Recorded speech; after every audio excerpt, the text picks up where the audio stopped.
लाडकी बहिणींचा लाडक्या ताईंनो 19वा हप्ता म्हणजेच जानेवारी महिन्याचा हप्ता या हप्ता वाटपाबद्दल सरकारचे महत्त्वाचे मोठे दोन निर्णय समोर आलेले आहेत ते तुम्हाला या व्हिडिओमध्ये मी सांगणार आहे। तर लाडक्या ताईंनो ज्यांना 18वा हप्ता भेटला असेल त्यांनी पटपट आपलं नाव जिल्हा सांगायचं आहे, कारण की 19वा हप्ता कोणत्या महिलांना भेटणार आहे हे तुम्हाला या व्हिडिओमध्ये मी सांगणार आहे। जानेवारी महिन्याचा हप्ता ज्याची आपण सर्वजण आतुरतेने वाट बघत बसलो आणि ह्या ज्या हालचाली चालू झालेल्या आहेत की सरकार नेमकं आता पुढे काय करणार आहे, कारण की आपल्या दादांचं या ठिकाणी दुःखद निधन झालेलं आहे। सरकार पूर्ण या ठिकाणी सरकार आणि महाराष्ट्र पूर्ण या ठिकाणी दुःखाच्या छायेखाली आहे। तर यावेळी नेमकं काय होणार आहे, तर 19वा हप्ता कधी वाटप होणार आहे, त्याचबरोबर दोन महत्त्वाच्या बातम्या या ठिकाणी लाडक्या आलेल्या आहेत। त्या बातम्या तुम्हाला मी दाखवणार आहे। तर व्हिडिओ खूप महत्त्वाचा असणार आहे, काळजीपूर्वक बघायचा आहे। आणि ज्यांना 19वा हप्ता भेटला 18वा हप्ता भेटला नसेल तर त्यांनी आपलं नाव जिल्हा पटपट सांगायचं आहे आणि तुमच्या घरी कोणी अंगणवाडी सेविका आल्या होत्या का कमेंट बॉक्समध्ये सांगायचं आहे। तर तुम्हाला मी दोन निर्णय या ठिकाणी लवकरात लवकर सांगणार आहे। काय निर्णय असणार आहेत बघा। सगळ्यात पहिला निर्णय तुम्हाला दाखवलाय तो म्हणजे जिल्हा परिषदेच्या निवडणुका। तुम्हाला सगळ्यांना सांगितलं होतं मी अगोदर की जिल्हा परिषदेच्या निवडणुका होत्या त्या 5 फेब्रुवारीला होत्या आणि 7 फेब्रुवारीला आपला रिझल्ट लागणार होता। हे होतं सगळ्याला माहिती आहे। अजितदादा पवार पण त्याच्यासाठीच या ठिकाणी बारामतीला रवानगी झाली होती त्यांची, त्या निवडणुकीच्या प्रचारासाठी वगैरे त्यांचं हे सगळं चालू होतं।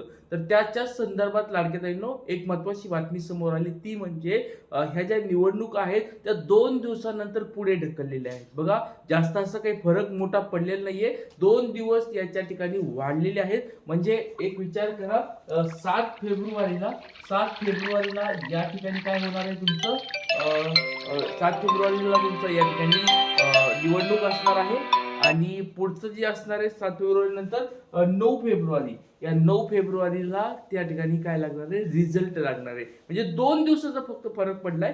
पहिलं 5 फेब्रुवारीला मतदान होतं आणि 7 फेब्रुवारीला रिझल्ट लागणार होता। तर फक्त त्याच्यामध्ये 2 दिवसात वाढ झाली। 7 फेब्रुवारीला तुमचं मतदान असणार आहे जिल्हा परिषदेचं आणि 9 फेब्रुवारीला तुमचं काय असणार आहे रिझल्ट असणार आहे। तर हा पहिला तुम्हाला मोठा निर्णय सांगितला सरकारचा। आता याच्यानुसार गणित बदलणार आहेत ते म्हणजे आपल्या लाडक्या बहिणीच्या हप्त्याबद्दलचे।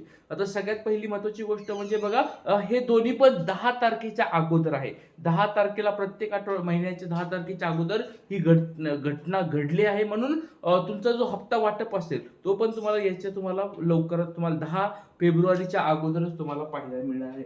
आपला लाडक्या बहिणीचा हप्ता देखील 10 फेब्रुवारीच्या दरम्यान म्हणजे किंवा 7 फेब्रुवारीच्या आधी जर भेटलं तर चांगलंच असणार आहे, ते तुम्हाला भेटू शकतात 7 फेब्रुवारीच्या आधी। लाडक्या बहिणीच्या निवडणुकीमुळे हे 7 फेब्रुवारीपर्यंत तुम्हाला बघू शकता, त्याच्या अगोदरच।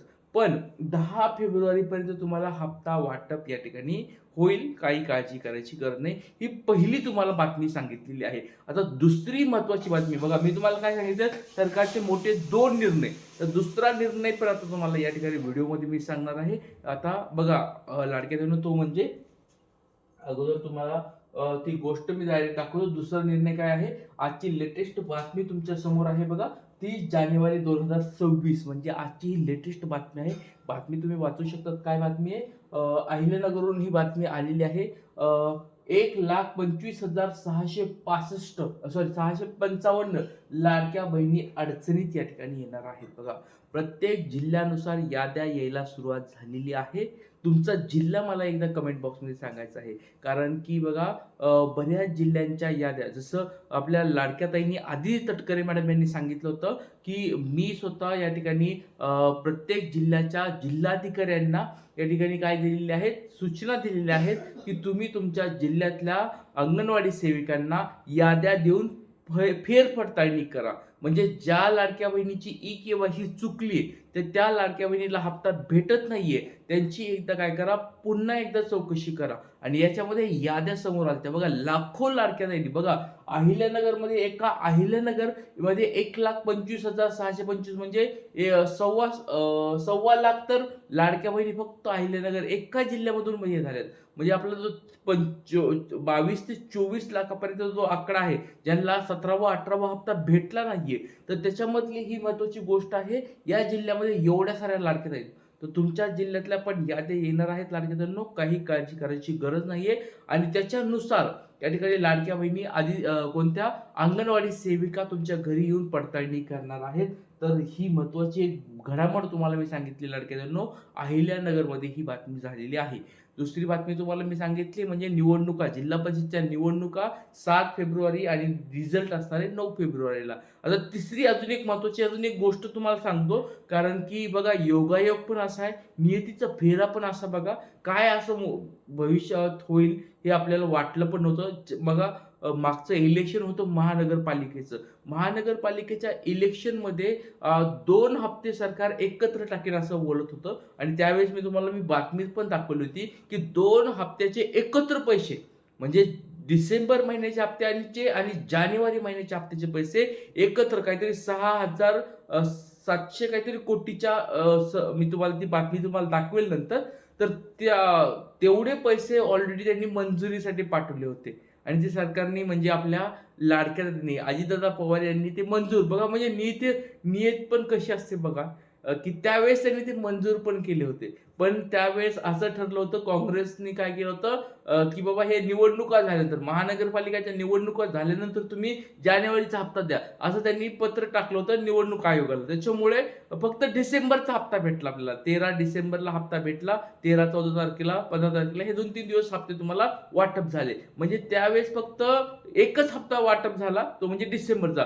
पण ऍक्च्युअल जर बघितलं आपण तर 2 हप्त्याचं त्यांनी काय केलं होतं, पुढे प्रपोजल टाकलं होतं, निधीसाठी पुढे पाठवलं होतं. कुणी आपल्या महिला व बाल विकास विभाग जो आहे आदित्य तटकरे मॅडम यांनी तो पुढे पाठवला होता मंजुरीसाठी आणि 2 मंजूर पण झाले होते. म्हणजे या वेळेस आपले दादा नाहीयेत म्हणजे ते असं म्हणता येईल आपल्याला, ते त्यांना असं वाटलं असेल पहिलेच सह्या करून गेले. लाडक्या बहिणीची बघा काय काळजी असेल त्यांना, की म्हणजे मागच्याच महिन्यात त्यांचं हे पहिल्यांदा असं झालं की 2 महिन्याची त्यांनी मंजुरी पण केली होती म्हणजे त्याच्यावर सह्या करून गेले होते. तर तुम्हाला ती बातमी मी जुनी 13 तारखेची बहुतेक 12 डिसेंबरची ती बातमी होती. बरोबर 12 डिसेंबर. आता हा जानेवारी महिना चालू आहे. सॉरी हा जानेवारीच महिना चालू आहे. 12 जानेवारीची ती बातमी होती. ती 12 जानेवारीची बातमी तुम्हाला दाखवेल. आज 30 जानेवारी आहे. बरोबर सॉरी. तर ती बातमी तुम्हाला मी याच्यामध्ये दाखवेलच, की दादांनी त्यावेळेस सह्या केलेल्या आहेत, मंजुरी पण भेटलेली आहे. म्हणजे यावेळेचा जो 19वा हप्ता आहे त्याच्याबद्दलची ऑलरेडी अर्थमंत्र्यांनी पण आपल्याला मंजुरी भेटलेली आहे आणि कोणीच त्याला अपोज करणार नाही. हा लाडक्या बहिणीचं बघा एवढं जे कार्य केलंय, मोठं कार्य, दादांचं हे मोठं कार्य आपल्याला या ठिकाणी खूप फायदेशीर ठरलं. आणि लाडक्या बहिणींना बघा हे एक शेवटची भेट आपल्या दादांकडून, अजितदादा पवार यांच्याकडून ही लाडक्या बहिणींना एक शेवटची भेट म्हणून त्यांनी त्यावेळेस असं देवाने त्यांना दिलं असेल, की सह्या करून टाकलेल्या आणि आपल्याला 19वा हप्ता भेटणार आहे. तर दादांना परत एकदा आपल्या सर्वांच्या वतीने भावपूर्ण श्रद्धांजली. दादांचं नक्कीच म्हणजे आपल्या महाराष्ट्रावर हे ऋण राहणार आहे. आणि थँक्यू व्हेरी मच. काही तुमच्या अडचणी असतील, प्रश्न असेल, कमेंट बॉक्समध्ये तुम्ही विचारायचे आणि तुम्हाला लवकरात लवकर हप्ते भेटतील. अडचणी असतील तर आणि ज्यांना हप्ते भेटले नाही आहेत तर त्यांच्या घरी अंगणवाडी सेविका येणार आहेत. त्याच्यामुळे काळजी करायची गरज नाही. तेच थांबतो. जय हिंद, जय महाराष्ट्र, जय शिवराय.